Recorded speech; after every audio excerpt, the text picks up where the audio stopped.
Okay మమ్మ, ఇవాళ మనము స్వాప్ పార్టిషన్ గురించి అయితే మాట్లాడబోతున్నాము. దీనికంటే ముందు నువ్వు నిన్నటి వీడియో చెక్అవుట్ చేయి, ఎందుకంటే ఇవాళ నేను ఎక్కువ ఎక్స్ప్లెయిన్ చెయ్యను. ఏవైతే స్టెప్స్ ఉన్నాయి చూడు, అవన్నీ నిన్నటి వీడియో లాగానే ఎగ్జాక్ట్ సేమ్ ఉంటుంది. ఓన్లీ 3 డిఫరెన్సెస్ ఉన్నాయి నిన్నటి వీడియోకి ఇవాళ వీడియోకి. అది ఇప్పుడు నేను చెప్పబోతున్నా. First of all, swap partition అంటే ఏంది నిన్న చెప్పినా కదా. ఎప్పుడైతే ర్యామ్ పైన, ర్యాండమ్ యాక్సెస్ మెమరీ పైన నువ్వు పని చేస్తున్న యాప్స్ ఓవర్లోడ్ అవుతాయి, వాటిని క్రాష్ చేయకుండా నీ ర్యామ్ ఏం చేస్తుంది, తీసుకెళ్ళి కొంచెం స్టోరేజ్కి అప్పగిస్తుంది. సో నీ యాప్స్ కూడా అలైవ్ ఉంటాయి, దాని మీద కూడా ఓవర్లోడ్ అవ్వదు, ఇది కూడా కొంచెం షేర్ చేసుకుంటుంది ఆ లోడ్ని. అఫ్కోర్స్ ఆ యాప్స్ కొంచెం స్లో అవుతాయి, పర్ఫార్మెన్స్ తగ్గుతుంది నీ ల్యాప్టాప్ది, but at least they will stay open అనమాట. Everything will be same as making a disk partition. నిన్న చూసినావు కదా 7 స్టెప్స్ ఏవైతే ఉన్నాయో, ఎల్ఎస్బిఎల్కే, selecting the disk, new partition, first sector, last sector, ప్రతి ఒక్కటి సేమ్ ఉంటుంది, పెద్ద డిఫరెన్స్ ఏమి ఉండదు అనమాట. సో మేజర్ డిఫరెన్స్ ఫస్ట్ది చెప్పబోతున్నాను చూడు. లాస్ట్ సెక్టర్ ఎప్పుడైతే నువ్వు సెలెక్ట్ చేస్తావు చూడు, దాని తర్వాత డిఫాల్ట్ లినక్స్ నిన్న మనం సెలెక్ట్ చేయలేదు. బై డిఫాల్ట్గా లినక్స్ అనే పార్టిషన్ టైప్ అదే అసైన్ చేసేసింది కదా, అది చేంజ్ చేస్తాం. ఎట్లా చేంజ్ చేస్తాము అని అంటే, టీ అనే అక్షరం ఒత్తుతాం అనమాట. టీ అనే అక్షరం ఒత్తి 82 అనే నెంబర్ ఇస్తాం. అసలు 82 నెంబర్ అంటే ఏంటి కుషాల్, ఎగ్జామ్ తీసుకునే వాళ్ళు జాగ్రత్తగా వినండి. నువ్వు ఎప్పుడైతే ఎల్లని కొడతావు చూడు, నీకు ఒక లిస్ట్ అనేది వస్తుంది అనమాట. ఆ లిస్ట్ వచ్చినప్పుడు నువ్వు అందులోపల పోయి లినక్స్ స్వాప్ అనేది వెతుకుతావు. లినక్స్ స్వాప్ అనేది నీకు ఎక్కడైతే కనిపిస్తుందో అదే నెంబర్ 82 మామ. ఓకే, ఆ 82 అనే నెంబర్ ఇవ్వగానే నువ్వు ఏదైతే పార్టిషన్ ప్రస్తుతం క్రియేట్ చేసావో అది స్వాప్ లాగా మారిపోతుంది. ఓకే, సెకండ్ డిఫరెన్స్ ఏంటి అని అంటే, నిన్న మనం చేసినప్పుడు ఎంకేఎఫ్ఎస్ అని చూసినాం. ఎంకేఎఫ్ఎస్ అంటే ఏంటి, ఎక్స్ఎఫ్ఎస్ అనే ఫైల్ సిస్టమ్ ఏదైతే ఉందో అది క్రియేట్ చేయని చెప్పి లినక్స్కి చెప్తున్నాం. ఇక్కడ మనకి స్వాప్ కావాలి కాబట్టి మేక్ స్వాప్, ఎంకేఎఫ్ఎస్ బదులు ఎంకే స్వాప్, అంతే difference.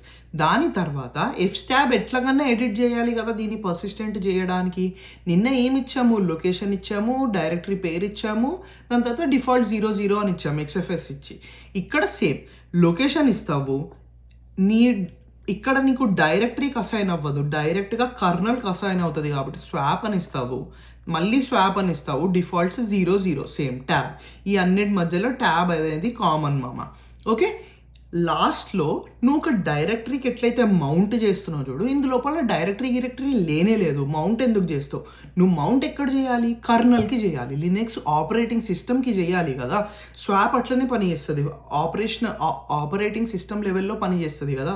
So swap on a అని ఇస్తావు, మౌంట్ బదులు స్వాప్ ఆన్ అని ఇస్తావు, అంతే, దానికంటే ఎక్కువ తేడా లేదు. ఇప్పుడు మనం ప్రాక్టికల్గా చేసి చూద్దాము, చాలా క్లియర్ ఈజీగా చెప్పేస్తాను చూడు.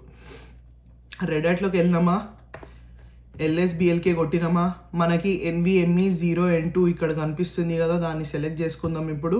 ఇట్లా F disc dev, okay first అయితే క్లియర్ కొడదాము, పైకి వెళ్దాం కాస్త. ఓకే, ఎఫ్ డిస్క్ డెవ్ ఏంటి, NVMe 0N2 సెలెక్ట్ చేసేసినాం. కొత్తది కావాలంటే N కొట్టాలి, ప్రైమరీ కావాలి P కొట్టాలి, డిఫాల్ట్ పెడుతున్నా, ఫస్ట్ సెక్టర్ డిఫాల్ట్ పెడుతున్నా, సైజ్ ఒక 2 GB స్వాప్ క్రియేట్ చేద్దామని చెప్పి +2G ఇస్తున్నా. దీని తర్వాత ఇది ఇక్కడ పార్టీషన్ కంటైన్స్ ఎక్స్ఎఫ్ఎస్ సిగ్నేచర్ అని ఉంది. Do you want remove signature, yes right. దీని తర్వాత నేను ఏం చెప్పినా నీకు, ఎల్లని కొట్టినావు అనుకో అన్నీ వచ్చేసినాయి చూడు. ఇందులోపల మనకి లినక్స్ స్వాప్ అనేది కావాలి. ఇక్కడ 82 నెంబర్లో లినక్స్ స్వాప్ అని కనిపిస్తుంది చూడు, మనకు అది కావాలి. ఎట్లా ఇస్తాము, టీ అని ఇస్తాము. టీ అని వచ్చేసిన తర్వాత కోడ్ రాయమంటుంది. సో కోడ్ 82 కదా మనది, 82 అని కొట్టేసి ఎంటర్ కొట్టినాం. Change the type of partition from Linux to Linux swap అని వచ్చేసింది చూడు. లాస్ట్లో నీకేం చెప్పినా, ఇప్పుడు నువ్వు చేంజెస్ చేసిన అన్ని టెంపరీ చేంజెస్, సో W కొట్టాలి, నువ్వు W కొట్టి ఎంటర్ కొట్టాలి, అయిపోయింది. Okay done. అది అయిపోయిన తర్వాత ఏం చేయాలి, ఎల్ఎస్బిఎల్కే కొట్టినావు అనుకో, నీకు ఇక్కడ స్వాప్ అనేది కనిపించేస్తుంది. ఇంకా స్వాప్ అని రాలేదు, బికాస్ నువ్వు ఇంకా ఎఫ్స్టాబ్కి చేంజెస్ చేయలేదు, నువ్వు ఇంకా పార్ట్ ప్రోబ్ అనేది చేయలేదు కాబట్టి. నెక్స్ట్ అది చేసి చూద్దాం మనం. ఓకే, నెక్స్ట్ ఏం కావాలి మనకి, ఎడిట్ చేద్దాం. VETC ఎఫ్స్టాబ్ అని కొట్టేసి ఇందులోపలికి పోయి ఇక్కడ ఒక కొత్త లైన్ కావాలి. ఏమనొత్తుతాము, డెఫ్ NVMe 0N2 P1 swap sorry ఇక్కడ ట్యాబ్ ఇవ్వాలి, swap tab, swap tab, defaults tab 0 tab 0 అంతే. దీన్ని సేవ్ చేసేసుకో. దీని తర్వాత మనకేం కావాలి ఒకసారి పార్ట్ ప్రోబ్ చేసి చూద్దాము. ఓకే, దీని తర్వాత మనకేం కావాలి మామ, ఎంకే స్వాప్ డెఫ్ NVMe 0N2 P1 రైట్. దాని తర్వాత ఏంది మామ, మౌంట్ కాదు, స్వాప్ ఆన్ ఏ. ఎంటర్ కొట్టేసి ఇప్పుడు మళ్ళీ చెక్ చేసినాం అనుకో, కింద నీకు స్వాప్ అనేది కనిపించేస్తుంది చూడు. 2GB యొక్క స్వాప్ మనం క్రియేట్ చేసేసినాం. ఎగ్జామ్ రాసేటోళ్ళకి ఇంతే. మనకి ఒకటేం గుర్తుపెట్టుకోండి, ఈ మేక్ స్వాబ్ను Fstabలో ఎడిట్ చేసే ముందు, ఈ పార్ట్ ప్రోబ్ చేసే ముందు చేయి, విచ్ ఈజ్ ఐడియల్. అంటే కరెక్ట్ ఆర్డర్లో చేసినట్టు అవుతుంది. నేను పైన కింద చేసినా కానీ అది ఓకే అడ్జస్ట్ అయిపోయింది, కానీ నువ్వు మాత్రం ఇట్లాంటి మిస్టేక్ ఎగ్జామ్లో చేయకు, సరేనా? రైట్, ఇవాళటి వీడియో ఇంతే మామ. దానికంటే ఎక్కువ ఏం లేదు, చాలా వెరీ ఈజీ. నేను చెప్తున్నా కదా, స్వాప్ స్పేస్, నువ్వు ఎక్కువ టెన్షన్ తీసుకోవాల్సిన అవసరం లేదు, అంతే మామ. Okay, done. రేపటి వీడియోలో కలుద్దాం, సరేనా?